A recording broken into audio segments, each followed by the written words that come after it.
다 함께 사도신경 하시겠습니다. 전능하사 천지를 만드신 하나님 아버지를 내가 믿사오며 그 외아들 우리 주 예수 그리스도를 믿사오니 이는 성령으로 잉태하사 동정녀 마리아에게 나시고 본디오 빌라도에게 고난을 받으사 십자가에 못 박혀 죽으시고 장사한 지 사흘 만에 죽은 자 가운데서 다시 살아나시며 하늘에 오르사 전능하신 하나님 우편에 앉아 계시다가 저리로서 산자와 죽은 자를 심판하러 오시리라. 성령을 믿사오며 거룩한 공회와 성도가 서로 교통하는 것과 죄를 사하여 주시는 것과 몸이 다시 사는 것과 영원히 사는 것을 믿사옵나이다. 아멘. 찬송가 384장 찬송하시겠습니다.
하나님 아버지 감사합니다. 어제는 거룩한 주일 예배를 통해서 큰 은혜 받게 하시고 도전 받게 하시고 또 결단하게 하셨다가 오늘 한 주간이 또 시작되는 월요일 아침을 맞이하게 하심을 감사합니다. 이 시간 주님께서 부르심으로 순종함으로 나와 주님의 말씀을 받고 하나님 오늘 하루를 그리고 한 주간을 시작하길 소망합니다. 하나님 오늘 주님께서 저들에게 베푸시는 말씀을 통해서 오늘 하루 그리고 한 주간 동안 저들이 어떤 삶을 살아가길 주님이 원하시는지 바르게 깨닫게 하시고 순종케 하여 주셔서 오직 주님께서 예비하신 은혜에 붙들려 믿음으로 승리하는 복된 하루와 한 주간 되도록 축복하여 주옵소서. 감사드리오며 우리 주 예수 그리스도의 이름으로 기도드리옵나이다. 아멘. 자, 이 시간에 하나님이 주시는 말씀은 다니엘서 7장 15절부터 28절까지 말씀 보겠습니다. 자, 화면을 보시면서 15절부터 우리 함께 합독하시겠습니다. 나 다니엘이 중심에 근심하며 내 머릿속에 환상이 나를 번민하게 한지라. 내가 그 곁에 모셔선 자들 중 하나에게 나아가서 이 모든 일의 진상을 물으매 그가 내게 말하여 그 일의 해석을 알려주며 이르되 그 내 큰 짐승은 세상에 일어날 내 왕이라.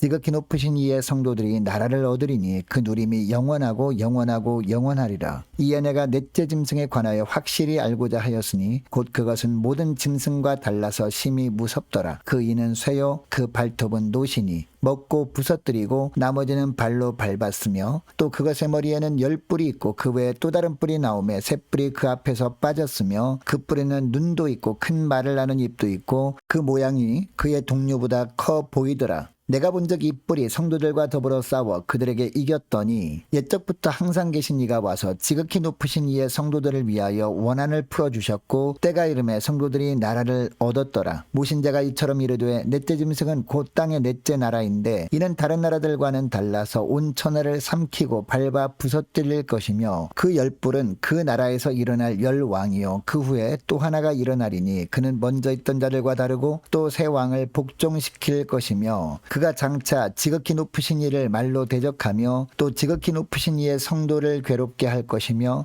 그가 또 때와 법을 고치고자 할 것이며 성도들은 그의 손에 붙임 바 되어 한 때와 두 때와 반 때를 지내리라. 그러나 심판이 시작되면 그는 권세를 빼앗기고 완전히 멸망할 것이요 나라와 권세와 온 천하 나라들의 위세가 지극히 높으신 이의 거룩한 백성에게 붙인 바 되리니 그의 나라는 영원한 나라이라. 모든 권세 있는 자들이 다 그를 섬기며 복종하리라. 그 말이 이에 그친지라. 나 다니엘은 중심에 번민하였으며 내 얼굴빛이 변하였으나 내가 이 일을 마음에 간직하였느니라. 아멘.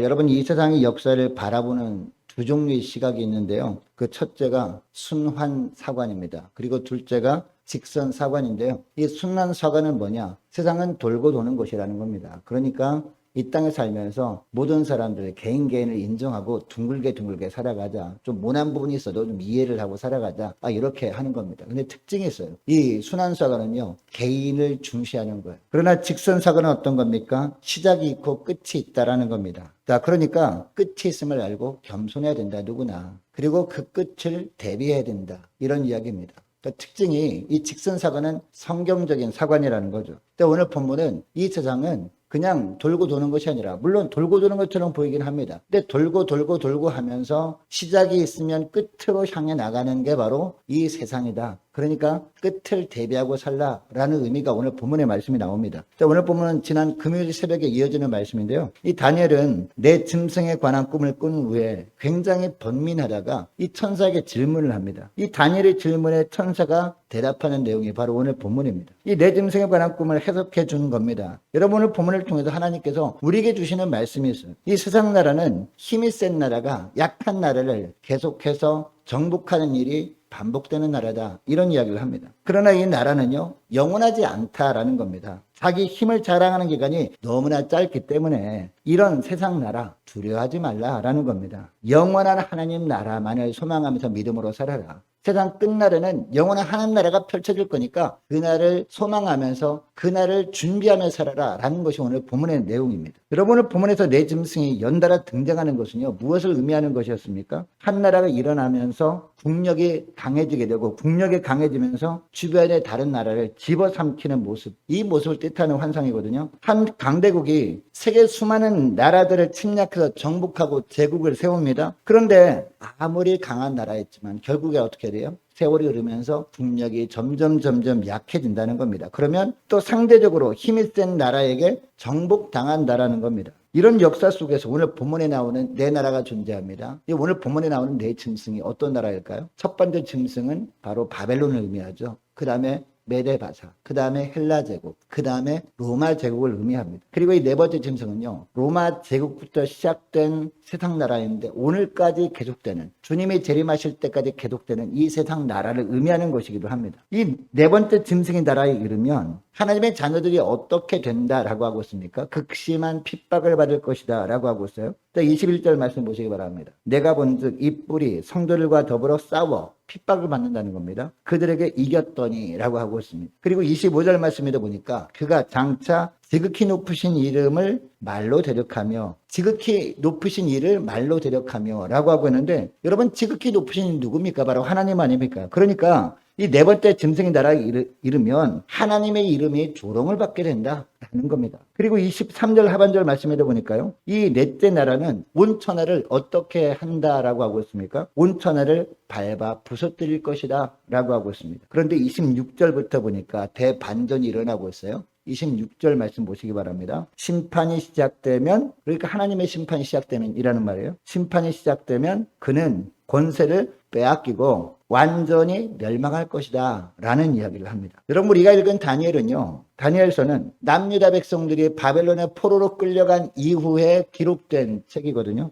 여러분, 그들이 이 포로지에서 이 다니엘서를 읽으면서 어떤 마음이 들었을까요? 절망 중에 한 가닥 희망을 보게 되었을 겁니다. 이 다니엘서를 통해서. 포로로 끌려오면서 대부분의 사람들은요, 어떤 생각을 했을까요? 하나님은 이제 우리를 버리셨는가? 라는 생각을 했어요. 왜냐하면 이 하나님이 영원토록 지켜주겠다라고 했던 예루살렘 성이 함락되었기 때문이에요. 심지어 하나님의 살아계시다는 증거였던 예루살렘 성전도 불타버렸기 때문입니다. 더 나아가서 이 하나님께 제사를 드릴 때 사용했던 성물들 어떻게 됐습니까? 다 빼앗겨버린 거예요. 이것까지 다 탈취해다가 이 바벨론 이 사람들이 자기들 나라로 가져가 버린 겁니다. 성벽은 불에 타버렸습니다. 이것을 보면서 대부분의 사람들이 너무나 낙심하고 절망했을 거예요. 하나님이 자신들을 버리신 것이 확실하다 이렇게 생각하면서 낙심했을 겁니다. 절망하면서 포로지에서 죽지 못해 살고 있는 가운데 이 다니엘서가 그들의 귀에 들려진 겁니다. 자신들을 괴롭히던 바벨론은 영원할 것처럼 보였습니다. 그러나 이 나라도 어떻게 된다라고 다니엘서에서 말하고 있습니까? 점점 힘이 약해질 것이다. 권력이 점점 약해질 것이고 또 다른 나라에 넘어갈 것이다. 이런 이야기를 합니다. 결국 하나님께서 자신들을 구원하시기 위해서 하나님의 종을 보내실 것이라는 말씀이 바로 오늘 본문의 말씀이거든요. 그래서 이때부터 사람들에게 힘이 생겼어요. 어떤 열악한 환경 속에서도 이겨낼 수 있었습니다. 그러다가 결국은 포로 귀환하는 일이 벌어지잖아요. 이 바벨 왕국이 멸망하고 메데바사가 일어나면서 결국 1차 포로 귀환, 2차 포로 귀환, 3차 포로 귀환이 이루어지거든요. 여러분, 오늘날 우리들이 사는 세상이 어떤 세상입니까? 오늘 본문에 나오는 넷째 짐승이 통치하는 세상이거든요. 세월이 흐를수록 핍박의 정도는 점점 강해질 겁니다. 날이 갈수록 이 세상은 하나님을 멸시할 겁니다. 이렇게 해서 우리로 하여금 예수님을 믿는 믿음으로 쉽게 살지 못하도록 회방을 놓을 겁니다. 너무나 힘이 들어요. 너무나 괴롭습니다. 이처럼 외적으로는 우리 믿음의 끈을 끊어놓으려고 합니다. 또 우리 심령 속에는 어떤 일이 벌어집니까? 치열한 영적 전투가 벌어진다. 두 가지 마음. 물론 우리 속사람으로는 우리가 하나님의 자녀니까 하나님의 형상다운 거룩한 삶을 살고자 하는 강렬한 열망이 있기는 합니다. 가급적 예배를 사모하고 기도하며 지내고자 하는 그런 마음이 있다는 거죠. 그러나 죄악된 우리의 본성이 자꾸 죄를 짓는 방향으로 우리를 이끌어간다는 겁니다. 자꾸 게으르게 만들어버리고 자꾸 해해지게 만들어버리고 자꾸 죄와 타협하게 만들어버리는 죄된 속성이 우리 마음속에 있는 거죠. 이 두 가지 마음이 치열하게 싸우는 거예요. 영적 전쟁이 우리 심령 속에 벌어지는 겁니다. 자, 그래서 여러분 사도 바울도 뭐라고 고백합니까? 오호라 나는 공고한 사람이래. 나는 공고한 사람이로다. 이 사망의 몸에서 누가 나를 건져내랴 이런 고백을 하거든요. 여러분, 이런 고난이 끝도 없이 계속되는 것이라면 우리도 절망할 수밖에 없죠. 그러나 감사한 것은 우리에게 예수님이 계신다는 거죠. 우리 예수님께서 이런 전쟁에서 우리가 승리하지 못할 줄을 알고 우리 주님께서 이런 사망의 몸에서 우리를 건져주신 거 아닙니까? 이게 바로 주님의 십자가 죽음 아닙니까? 부활 아닙니까? 그리고 우리 주님께서 이처럼 십자가의 죽음과 부활로 끝내버리지 않았죠. 우리에게 성령을 보내주셨잖아요. 성령께서 우리 심령 가운데 늘 거하시면서 천국 가는 그날까지 우리를 붙들고 계시잖아요. 이것이 우리에게 소망이라는 겁니다. 때가 되면 우리를 온전히 구원하시기 위해서 우리 주님께서 이 땅에 다시 오실 겁니다. 이 땅에 다시 오셔서 우리 믿음의 사람들을 박해하던 세상 권세를 하나님이 어떻게 하십니까? 무너뜨리신다라는 것이 오늘 본문의 말씀입니다. 그리고 마음으로는 하나님의 법을 따르기를 원하지만 나도 모르게 죄를 범함으로 말미암아 우리가 정말 속상해하고 있는 이 사망의 몸에서 우리를 건지시기 위해서 우리를 부르실 때가 온다는 거예요. 우리가 이 땅에 살면서 믿음으로 우리가 치열한 영적 전쟁을 치르는 가운데 주님 보실 때 그 사망의 몸에서 건져주시는 그날이 언제입니까? 주님께도 우리 이름을 부르시는 날이에요. 그날 되면 우리 육신과 우리 영혼이 분리가 되죠. 그리고 우리 영혼은 우리 몸에서 빠져나가서 하나님 앞으로 갑니다. 하나님께서 우리를 구원하시는 그날이 온다라는 거죠. 그리고 우리가 살아있을 동안에 주님이 이 땅에 다시 오셔서 온전한 구원을 우리에게 선물로 주실 때가 있다라는 겁니다. 이것이 우리 그리스도인들에게 위로라고 오늘 본문에서 주님이 말씀하고 있습니다. 여러분처럼 우리 온전한 구원을 위해서 우리 주님이 다시 오십니다. 물론 그때까지 사단은요 온갖 방법을 다 동원해서 우리를 괴롭게 할 겁니다. 심지어 오늘 본문에 보니까 때와 법을 고치기까지 하면서 우리 믿음의 사람들 힘들게 할 겁니다. 여러분 다니엘 시대 때도요. 기도를 금지하는 법까지 만들었잖아요. 이런 이상한 법까지 만들어가지고 우리가 자유롭게 예배를 드리지도 못하게 할 수도 있고 우리가 자유롭게 기도하지도 못하게 할 수도 있고 우리가 자유롭게 전도하고 선교하지도 못하게 할 수도 있다라는 겁니다. 이런 고통의 시간이 어느 정도 계속된다라고 하고 있습니까? 오늘 본문에 보니까 한때, 두때, 반때라고 이야기가 나오죠. 여러분 한때, 두때, 반때 하면 몇 년 반이죠? 3년 반 아닙니까? 우리가 요한계시록 살펴보는 것처럼 요한계시록에 한때, 두때, 반때가 나오거든요. 3년 반이 나오거든요. 이 3년 반 기간이 여러분 상징적인 숫자입니다. 3년 반 기간이. 어떤 기간이냐? 우리 인생 속에서 믿음으로 말미암아 고난당하는 총 우리의 살아가는 인생을 바로 3년 반이라고 하는 거예요. 한때, 두때, 반때라고 하는 거예요. 주님이 부르실 때까지 우리가 믿음으로 살면서 인내하는 기간이 오늘 본문에 나오는 한때, 두때, 반때라는 거죠. 또는 주님이 재림하실 때까지 우리가 영적 싸움을 싸워야 되는 기간이 바로 이 3년 반이라는 겁니다. 분명한 것은 예수님이 반드시 오셔서 우리를 온전히 구원해내시고 하나님의 나라를 이 땅에 세우신다라는 거죠. 여러분 이것을 기억하시고 우리 성령께서 오늘도 우리와 동행하시고 우리를 붙들어주고 계심으로 인해서 위로받는 저와 여러분 되었으면 좋겠습니다. 그리고 주님이 부르시는 그날까지 마지막까지 인내하면서 믿음으로 사는 복된 저와 여러분 되시기를 주의 이름으로 축복합니다. 오늘 말씀을 기억하면서 함께 기도하기를 원하는 것은 이렇게 기도했으면 좋겠습니다. 하나님 외부적으로 그리고 내부적으로 박해하고 유혹하는 사단의 공격에 하나님 저희를 무엇보다도 믿음으로 인내하면서 승리할 수 있도록 도와주옵소서. 하나님 우리가 지치고 힘들 때도 물론 있지만 우리 심령 가운데 성령께서 내주하고 계시고 성령께서 우리를 붙들고 계시다는 것을 기억하면서 성령 하나님의 능력을 덧입고 믿음으로 승리할 수 있도록 도와달라고 함께 기도하기를 원합니다. 하나님 무엇보다도 이 땅의 역사는 시작이 있다면 끝이 있다는 것을 알았사오니 하나님 그 끝을 우리가 잘 준비하며 살아갈 수 있도록 도와달라고 함께 기도하기를 원하고 우리 예수님께서 최후 승리케 하실 그날까지 우리가 결코 낙심하지 아니하고 우리 주님만을 온전히 소망하면서 주님만을 신뢰하며 믿음으로 살아감으로 정말 주님을 기쁘게 드리는 복된 저희를 되게 달라고 간절히 기도했으면 좋겠습니다. 또 한 주간 시작됩니다. 한 주간 동안 각 직장과 또 사업장들을 위해서 함께 기도하기를 원하고요. 우리 모든 성도들과 각 구역 식구들과 그리고 저와 여러분을 위해서 우리 자녀들 하나님께서 은혜의 손길로 붙들어 주시옵소서. 죄와의 싸움에서 패하지 아니하고 믿음으로 승리할 수 있도록 도와달라고 함께 기도하기를 원합니다. 자, 우리 교회가 모이기를 힘쓰는 교회 되게 하옵소서. 기도와 전도에 힘쓰는 교회 되게 하옵소서. 간절히 기도하기를 원합니다. 자, 연말 준비와 또 2023년도 내년 준비를 잘 할 수 있도록 함께 기도하기를 원하고요. 자, 오늘 저녁에 있을 정책 당회를 위해서도 함께 기도하기를 원합니다. 자, 유초등부, 중고등부, 청년부와 각 구역과 남녀 전도회를 위해서 함께 기도하기를 원하고요. 또 많은 환우들이 있습니다. 또 군 복무 중인 이시훈 형제를 위해서 우리 함께 기도하기를 원합니다. 또 대입을 앞둔 우리 자녀들이 있습니다. 위해서 기도해 주시기 바라고요. 또 우리 선교사님들 가정을 위해서 이 나라와 민족을 위해서 또 우리 함께 가는 그 앞날을 위해서 함께 기도하기를 원하고 저와 여러분이 가지고 나온 기도 제목들이 있을 텐데 함께 위해서 기도하기를 원합니다. 자, 우리 주여 세 번 간절히 부르짖고 자유롭게 기도하시다가 돌아가시겠습니다.